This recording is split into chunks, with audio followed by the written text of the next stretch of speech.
Hey everyone. At the end of the day, commercial real estate is really all about people.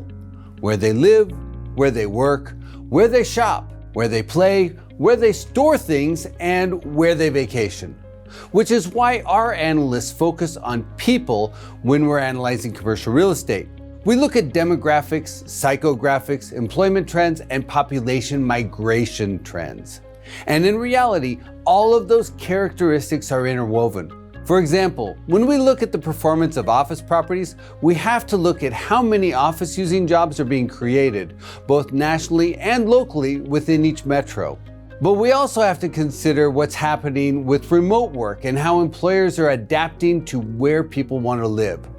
So when we as investors evaluate real estate, it reaches far beyond the property itself.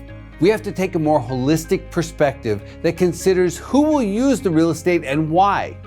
One of the things I found fascinating over the last few years is how the COVID pandemic distorted behavior patterns and the real estate demand. During the pandemic, major urban areas were largely shut down and most office workers were required to work from home. But this requirement actually created an opportunity for many households to choose where to live based on personal preference rather than where their job is. And that sparked a very significant population migration across the US. Major cities like New York, San Francisco, Chicago, and Los Angeles experienced out-migration at a level that was virtually unheard of. The four metros combined averaged nearly 120,000 move-outs per month in 2020 and 2021. At the same time, many Sunbelt cities experienced record in-migration.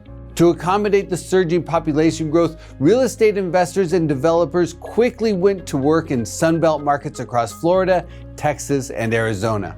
The total housing stock in Austin, for example, surged by 14% between 2020 and 2023, while Nashville recorded 12.8% growth, and both Salt Lake City and Charlotte grew by 6.6%.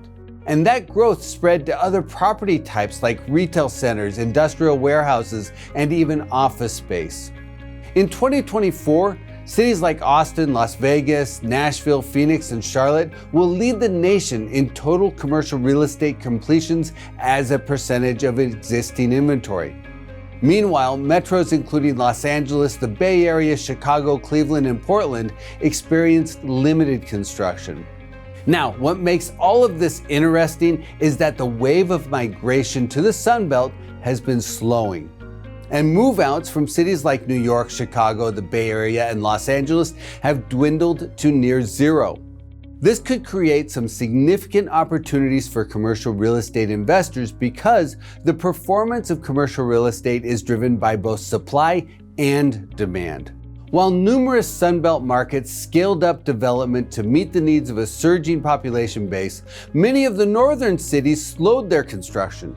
But due to timing lags and how long it takes to complete a major commercial real estate development project, some of the Sunbelt markets will likely overshoot short-term demand. That's not to say that in-migration is stalled completely or that these markets face a long-term oversupply risk, but it will likely take time to fully absorb the construction wave.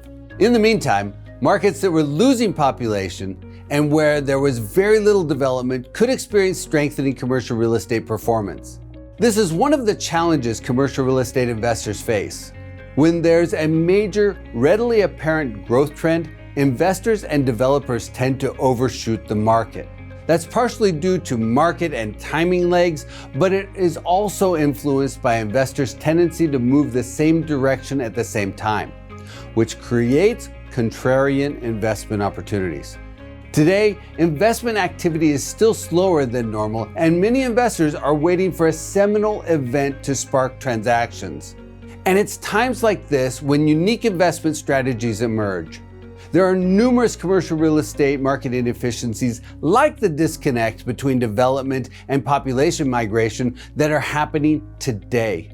But to see them, investors need to keep their eyes on the horizon.